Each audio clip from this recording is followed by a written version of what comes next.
Hi, I'm Alexandria Kenyon, and this is the Naked Conversations podcast. I feel that the most healing breakthroughs on my spiritual awakening have come from vulnerable conversations. When I connect with like-minded spiritual women, I feel free to be my authentic self. It's in the truth and safety of these conversations that we can offer each other healing, guidance, energetic support, and love. I'm Alexandria Kenyon, and this is the Naked Conversations podcast. I'm here to introduce you to Elizabeth Sanders, my beautiful cousin, awesome friend, and light worker here to share her story. Hi. Hi, guys. Thanks for having me on. I appreciate it. I'm so excited for this new adventure for you. I'm excited to share my part in your life. It's going to be great. I was thinking about this before we started recording. I was like, okay, I'm about to out her like so hard. Dude, whatever. It needs to happen. You ready? I'm ready. Spirit's wanting to release some stuff and get it out there in the open and, let other people hear about it. Cause, okay, we're not the only two that are going through what we're going through. And we're not the only two that, have been dealing with the things that we've dealt with. I mean, we've had a very trying childhood. We've had a very trying life until now. And I think with the situations that we've been put in and the people that we've lost, it's, released us to finally truly be ourselves. Definitely. With no judgment. Yeah. So, and I think a lot of people can relate to that. It's just some are more vocal about it and some aren't. I'm ready to be so vocal. I am too. Our throat chakras have been going nuts. So I think this is like the epitome of them like opening up. So let's just dive in. I think let's ask this. Let me ask you this question. Okay. So we can kind of open it up and figure out where we're going to go with this conversation. Because there is so much. Elizabeth has been through so much. And it's interesting because our journeys have really mirrored, like actually. They really have. I keep thinking about that like constantly. And I'm just like, holy crap. I feel like it's like very clear that our higher selves wrote each other in. Oh, for these moments because I don't think I'd be able to do it without you. And I'm so grateful. I for hell would not be able to do this shit without you. Are you kidding? Like you helped me so much with like opening things up and, changing my perspective on things and really opening up to my spirituality and like not being afraid of it. Like, even though it can be something that's like terrifying at times, but totally just like having that person to ground you and like be there for you and hold that space. Like, it's so helpful. Yeah. I'm just like, I was so worried when I kind of came out as a medium that everyone was going to think that I was crazy. And I was so proud of you for doing that. I know how hard that was too. I just didn't want to be like, I think a lot of it was like, I didn't want to be invalidated because I had just had a traumatic experience. Like, oh, this is just how she's processing trauma. I think it's just so cool that I have somebody in my family who is going through the exact same thing as me. And obviously like for a reason. Yeah.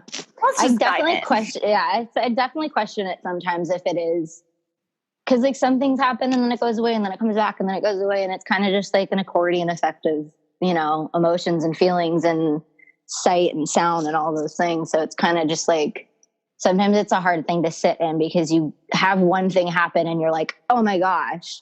Like when I found the dog on New Year's Eve, like that was a full telepathic like moment that I had. And then I haven't had anything since then.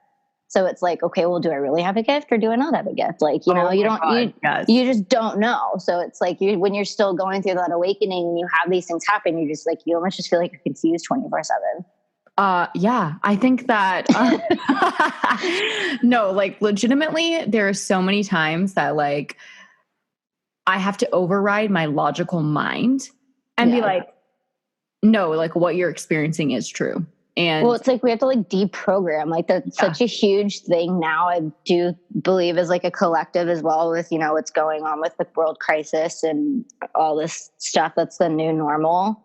Like we have to reprogram our brains from, what we've learned since we were children. Like, it's not how our thinking is going to be anymore. And, with the fifth dimensional shift and all of that going on too, it's just, there's so much stuff that's changing. And with change, and letting go, like your first podcast, which was absolutely beautiful, was just, and then it goes into so many different things of like letting go of, everything. Your actual self, like, or the exactly. or the self that you created that just isn't gonna vibe in the 5D. Yeah, okay? it's not coming. The self that you created and the programmed self, not your true self. Exactly. And I think you and I have been on this journey of shedding all of those layers of who we thought that we had to be to definitely survive. Which leads, I feel like I've been doing that my whole life. Yes. I feel like every birthday is just like a new version of like. It is. I don't know if we ever stop doing that, because we're always growing. We're always expanding. And you're always learning and we can't and changing. Feel bad. Like, there's no reason to feel like bad or shameful about your old existences because they served you at the time. And that's something I've really had to sit with, because sometimes I'm like, oh, honey, why? Like, no. I do the same thing. But I do the same thing. The ultimate, gift of self-love is to just accept yourself.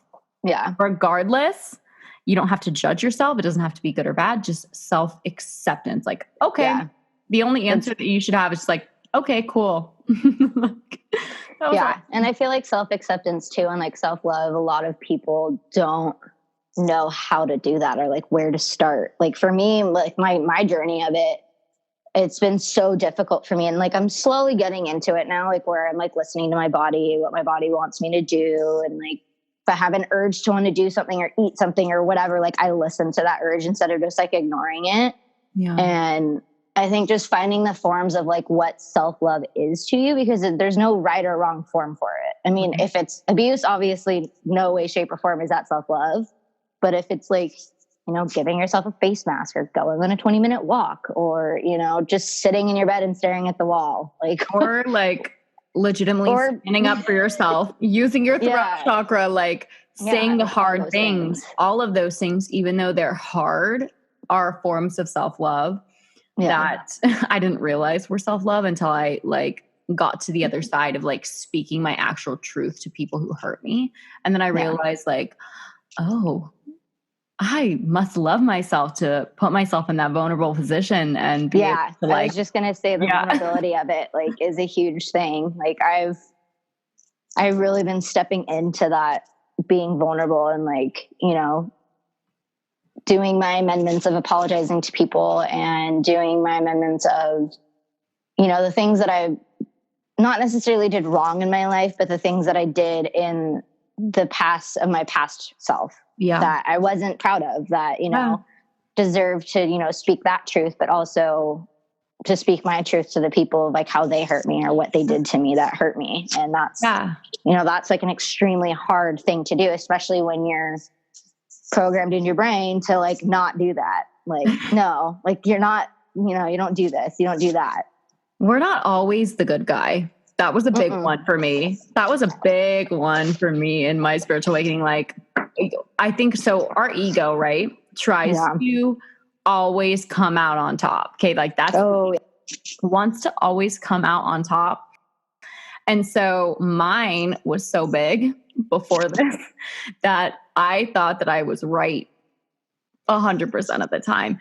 And having to kind of relive some of those moments where I was definitely not, I won't say wrong because it got me to where I am, but not in my highest like level of truth and my highest level of capacity.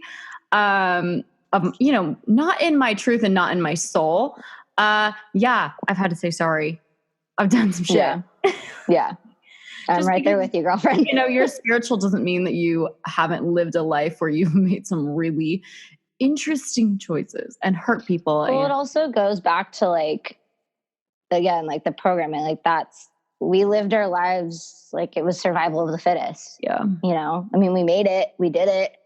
Let's talk about that a little bit more for the just for the little bit of the backstory.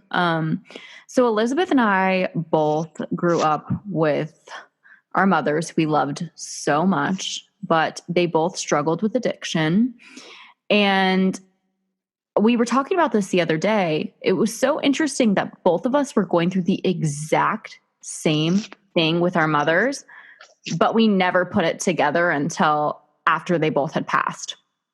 Like, yeah, I know, that was really weird. That, I mean, it's to the point where we literally have been living the same lives pretty much our entire life, and we never knew it until they passed. And I think that was, so they passed away 3 years apart from each other, which is even more ironic, because I think with my mom passing, it allowed me to do, like, I did those first 3 years by myself. And then once that happened to you, then I was like, it almost was like a gift for both of us, because we've both helped each other. But I think for me, I had already gone through it for the first 3 years. So I had gone through it in a different way to where I could be there for you, like in a separate position and like hold different space for you. And yeah, it was definitely a gift that we got granted from them. It was so interesting because when your mom passed, I was definitely not in the place where I could hold that space or be supportive. But I kind of look at it this way. Once you have someone, the person that you've loved the most on this earth, right? Like, that was my mother for me. And I know that was your mom for you. Oh yeah, 100%. You're part of this weird little grief club, this weird little loss club that, like, you either sink or swim. Like, yeah. And you and I had to find our own paths of healing. They were so different. Yeah. And we're still on them a little bit. It still hurts, but that moment, like, I think that was our moment. That was our breaking point, right? Yeah. And to lose a mother that we both took care of for so many years was almost, secondly, like losing a child. Yeah, it really was. I mean, it still feels like, you know, it definitely did feel like losing a child, because we did take care of our mothers our entire lives. And, you know, at a really young age, we had to become the caretakers. It's those two things. Like you said, you sink or swim. And, you know, no matter how hard it is, you have to choose to swim. It's like when you've taken care of someone and you've been through that journey of addiction with somebody you love, and then they pass, all of that trauma, like, catches up to you, and you have to process all of that while also deconstructing an identity as a caregiver. Yeah, and it's realize how abused you are, but also like how much you love the person. Yeah. Yeah, I don't know what else to say about it. It's just a mind fuck. It is. It's definitely, I mean, you're losing, when that goes away, it's like you almost feel like you're losing your identity. Yeah. But at the same time, you're being gifted a new identity of who you truly are, because you're released from that bind. Yeah. And that felt really good. Like, at that time, I was like, oh, wow, I don't have to constantly check and make sure that you're alive. Yeah. But also, like, would still do it. Like, well, yeah, of course. I mean, regardless, it's our mothers. I mean, no matter, I mean, even to this day, like, I still mentally check in on her. Like, it's like a habit. Here, but I'm still like taking care of her, because you know, after they pass, like, part of her still lives within me, and I feel that I can heal for the both of us. Like, that's the biggest gift that I've been given from her passing away, is that, you know, yes, now they both are freed from their demons and their traumas and whatever, because they shed all of their, you know, hardening and everything, like you've told me, when they go onto the other side, and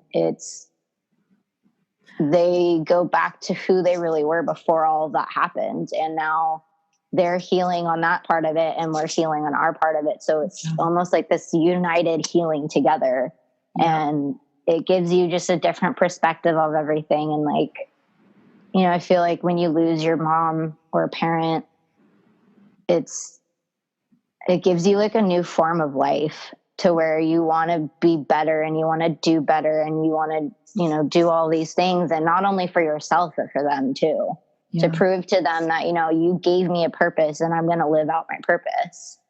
100%. And we both know that our mothers are living vicariously through us. Oh, 100%. And they're probably up to some real mischief up there. Knowing those two together, yeah. I don't know what they're doing, but they're probably orchestrating this podcast episode. So thank you, moms. Yeah, thanks, Mom. Thanks, Aunt Bobby. I felt growing up that I was so isolated. No one understood me. I had to carry all the weight of my mom's addiction and her survival on my back. So I lived in survival mode till I was about 25. Can you speak into that? What does that? I have been pretty much living survival mode since I was 6.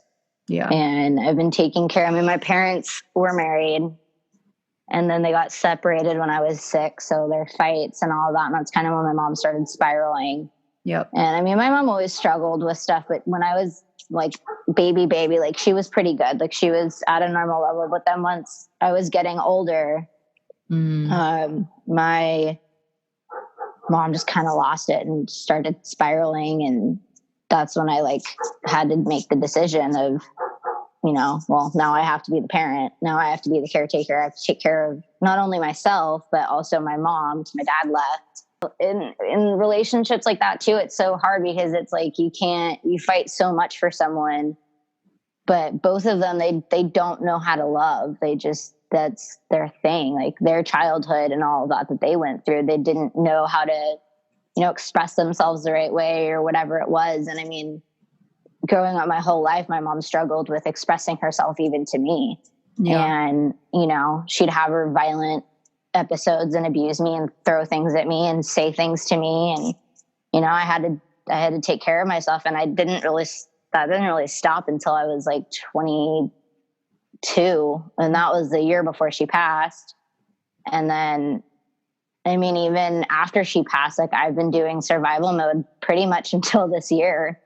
And it's just nice. I finally have an apartment with my name on the lease with my boyfriend, and I have a man that actually fights for me and takes care of me and is there for me when I need it and holds space for me. And it's, at 28, I finally was able to stop doing survival mode. I still have it in certain aspects of my life because it's something that I don't think will ever deprogram out of me because it's truly who I am. Yeah. But I think with that, there's such a beauty in that because with having to have a survival mode and doing that, you can relate to so many people and just be there for them and understand things in a different mindset and a different frame. You just see things in all perspectives pretty much. It created this spirituality. It created my empathy. Yeah. I had to go through it to be able to connect with others the way that I connect with others. And I feel the same for you. I have a pretty good track record for saving my mom from herself. I think you do. And I think we are just batting 99%.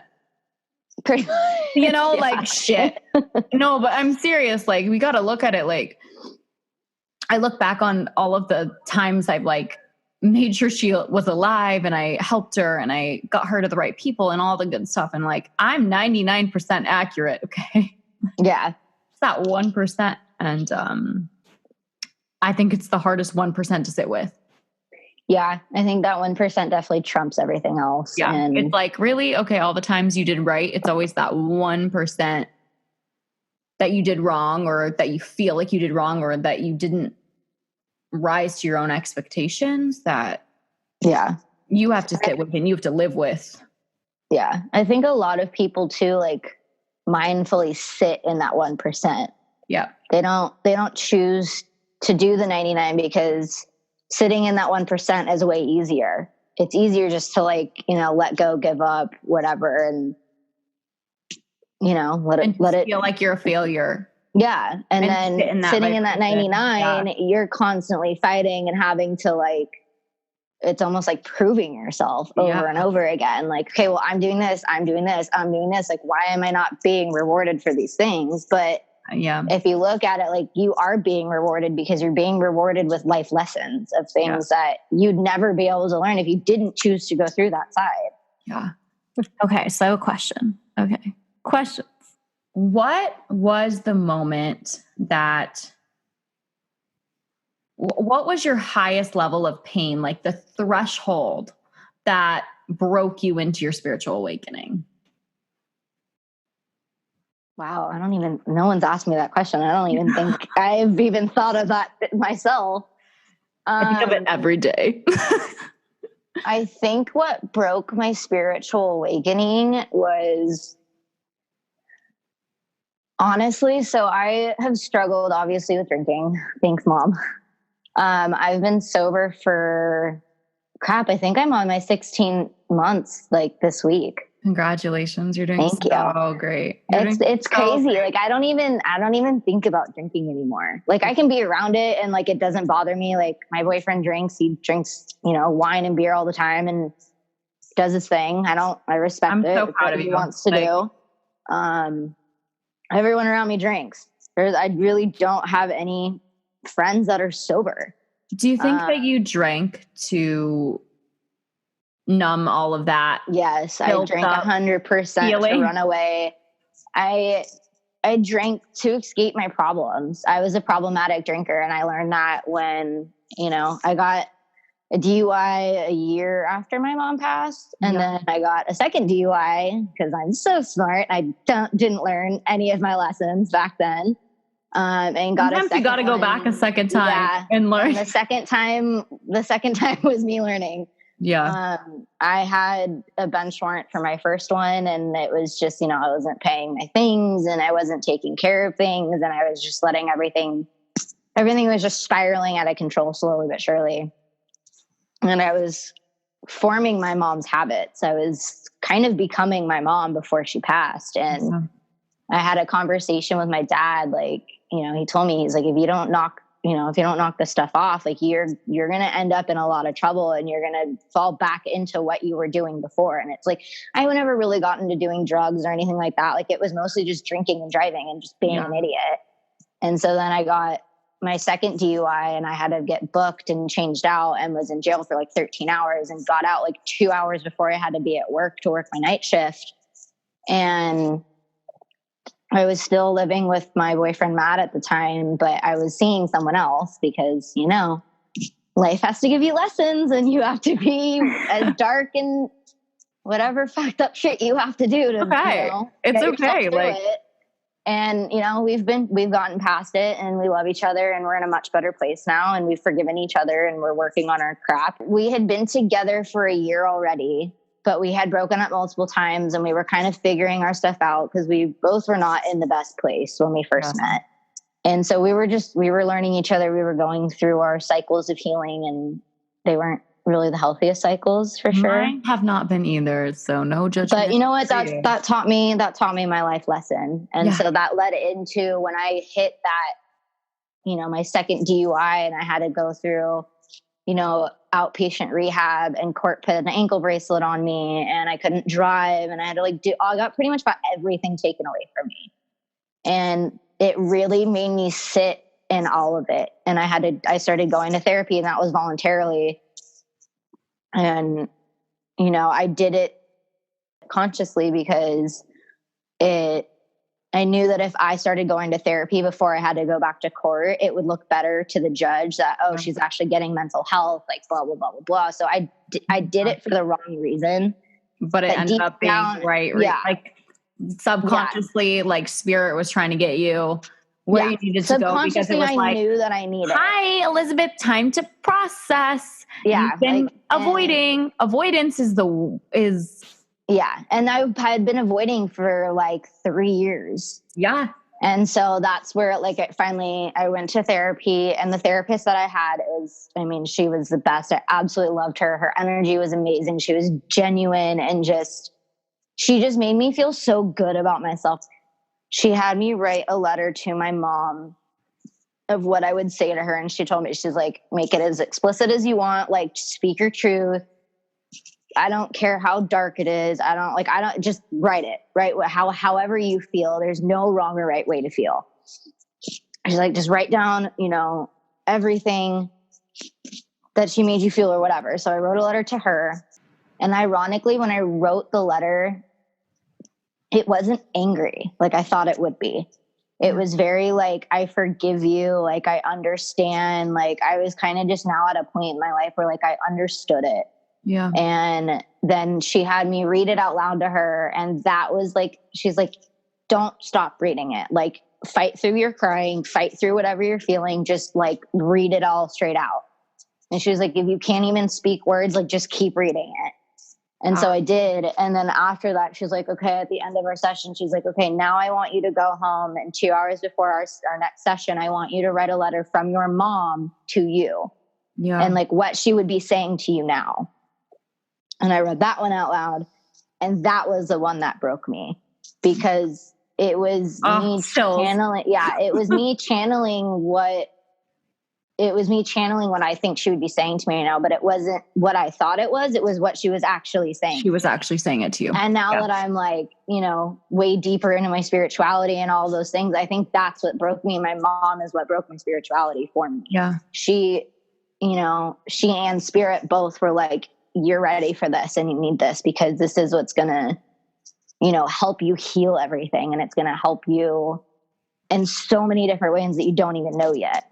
I think that was the biggest pain threshold that I had was writing those letters to my mom after she passed. And that was like 3 years after it. And I hadn't, like, that was the first time in the 3 years that I felt it, that I went through it. I felt so good. And like the therapist that I had was just so great. And she's just like, Elizabeth, you know what? Like you are so resilient. And she's like, you are the most authentic person I've ever met in my life. There's this thing inside of you that is just so authentic. And, throughout all of the things that you've been through in your life and like you having to start parenting yourself at 6, which she was the one that taught me that because she made me go through a timeline of my life of, when did you start doing these certain things? And that's when I realized like, holy crap, I've been taking care of myself since I was 6. Mm-hmm. And she was just saying like,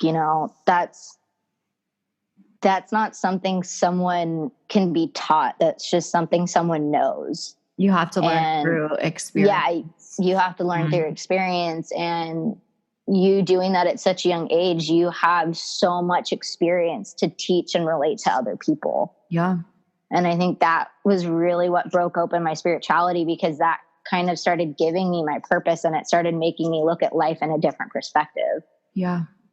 And I'm really proud of you. I think we all kind of want to avoid feeling the pain, especially a pain that cuts you in the heart so deeply. How did you feel after? Like, was it as bad as you thought it was going to be? Feeling it? No. Right? It never Honestly, is. It was the most like, and I think that's the thing too. Like, we're so afraid of facing these things and facing our traumas and facing our fears and whatever it is, because you have this like programmed thought of like, oh, if I face this, it's not going to go away. Like it's going to be worse if I go through it or whatever it is.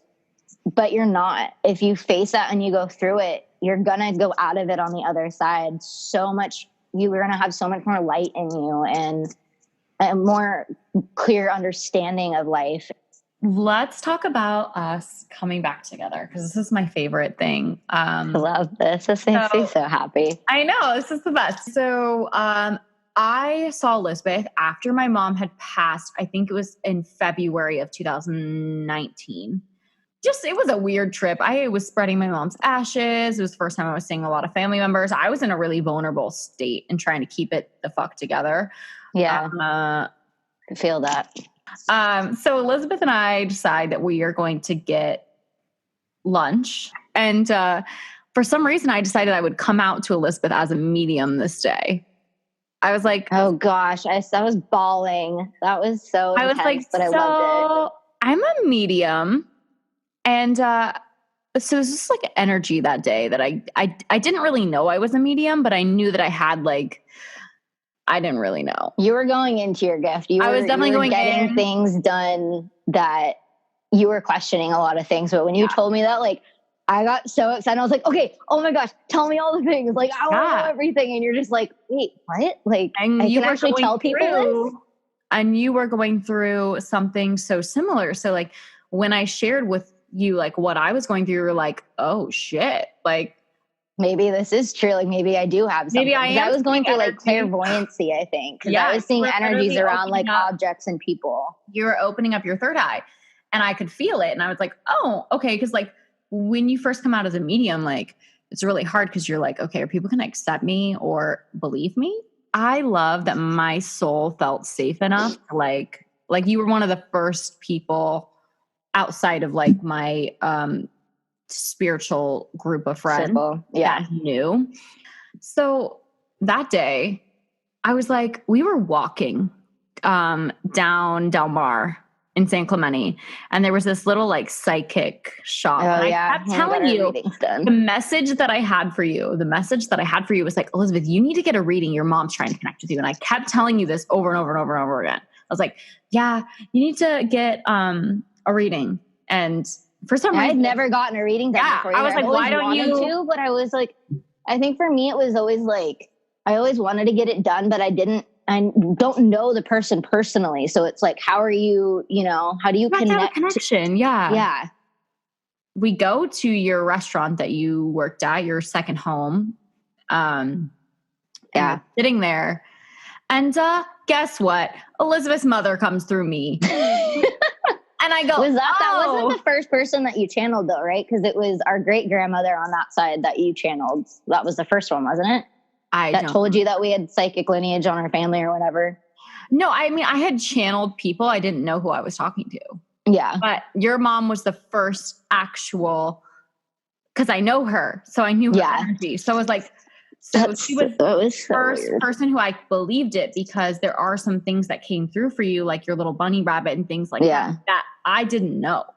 So I was like, oh. And the jean jacket, the infamous jean jacket. Like, oh my God. And so with some of these signs that she was giving, you have to understand when it's only in your head, you're just like, oh, I'm making this shit up. When someone is on the other side of it and validates it, you're like, oh fuck. This is real. Like, am I a medium? Okay. I just think it was so interesting that I've been hearing this message of like, oh, Elizabeth's mom needs to talk to her, like my Aunt Bobby, right? Like, you need to connect them. So I was like, oh, I'll just connect her with a psychic, like not knowing my own power. And then all of a sudden, I start channeling in the restaurant, and you felt a really big moment in your solar plexus, just like a big shift. And I think that was just a moment for us. And that was a huge moment for us, for sure. Was so cool because it was a big moment for me too. I think that like binded us back together. Yeah. Like after that point, like I think we were talking like almost every day. Yeah, I think or at least like a few times a week. Like we were talking a lot. Okay. My next question is, dun dun dun. We're dropping back into true healing. Bring it. What was the most difficult part of yourself to forgive? Like the hardest part to forgive? Blaming myself on my mom's death. Yeah. Not necessarily just that, but forgiving myself for not being able to take care of her the way that I thought I needed to, or like being able to like save her. Yeah. I think that was my biggest. That was the one. Not being able to save her and not being able to like be the one to rescue her. Yeah. But within forgiving that for myself, like I was able to rescue myself.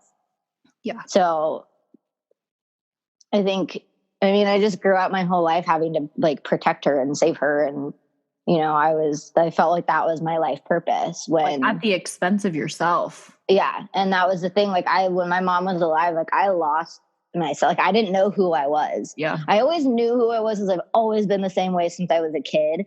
But like mentally, like deep down, I knew who I was, but mentally I was just like, well, who am I? Like, I was constantly going in and out of relationships. I'd break up with one guy, start dating another. Like that was just my life pattern. And it was just because, I like codependency. Yeah. It was all codependency because,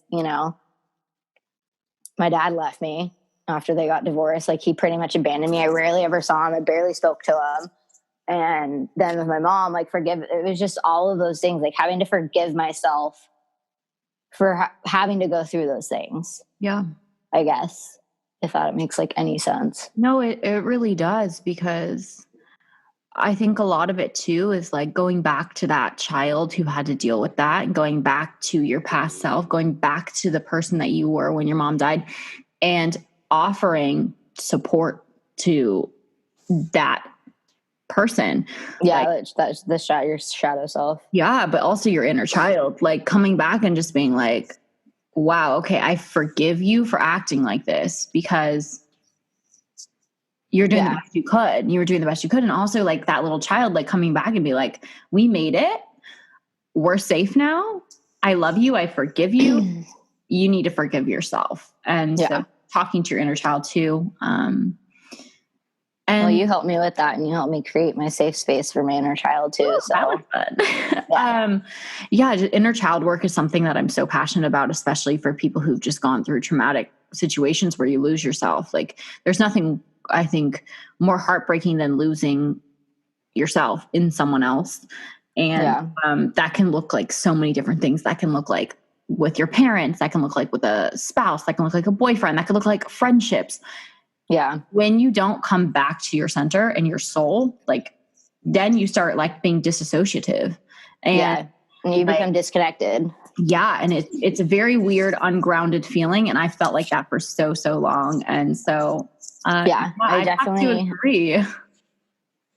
Do you ever have those moments, and I have them all the time actually, where I truly believe that our higher selves, our higher form orchestrates all of these kinds of big moments in our life to make sure that we're on the right path for what we have signed up for to learn here. Oh yeah, absolutely. Forgiving your higher self is another level of forgiveness, because I'm like, really? Why would you put me through that? Having that understanding of why you go through something, because if you don't have an understanding, it's so much harder to go through it. Yeah. I've been mad at my higher self lots of times. I'm like, honey, I'm here living it. And I think that's the thing too, is like, for me, like I get mad at my higher self, but like I never question her. I never questioned her. Yeah. I never I always knew what she was doing, and the things that she was putting me through was for a reason. Yeah. And I think that's a situation I've known my entire life. And I think I've always, since a kid, I've always kind of been spiritually awakened, but I didn't know it. I wasn't like, because, as kids, like we see spirits, we hear spirits, we're a lot more open. We're a lot more open because when we're babies and we're younger and we're like going through that development stage of our lives, we're not conditioned. So we are our highest self. And I feel like that part of me never died, and that's what got me through all of that stuff. So in a way, like I've always been my higher self. But I never realized it until I had all of those, heart shattering, dark night, demon night things that you have to go through to actually truly fully realize that you are your source. You are your higher self. You have all the answers inside of you.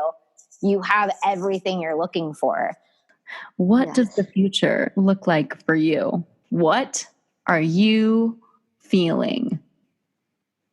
Uncertainty and unknowing. I have absolutely no idea. And I'm completely okay with that. And I think that's another thing where it's just like, people are so afraid of not knowing and unknowing and this and that. And it's just like, I've always been so like, I want my future to look like this, that I finally just surrendered to it and was like, you know what? I'm just going to live my life day by day. Yeah. I'm going to do what my soul says that it wants to do. I'm going to listen to spirit. I'm going to, listen to my mom. I'm going to do what I feel like I need to do. And whatever that is, cool. I love that. I love that you're in this beautiful place of surrender. You are on this journey. You are healing. You are growing. You are transforming. I see it right before my eyes. I'm so proud of you. Your sobriety is so beautiful. Your journey has been so powerful. I am so excited to see what that looks like for you, like in a year. And I'm just really proud of you. Like, thank you so much for speaking your truth with me. I love you. Thank you so much for being Thank you for having me. Episode. And do you have any final words to say? Love yourself in whatever shape or form that is. I love that. What beautiful words to leave you guys with. I'm Alexandria Kenyon, and you've been listening to Naked Conversations, the podcast. You can connect with me on Instagram at Naked Conversations Podcast or on my website, alexandriakenyon.com. Thank you for listening. Till next time.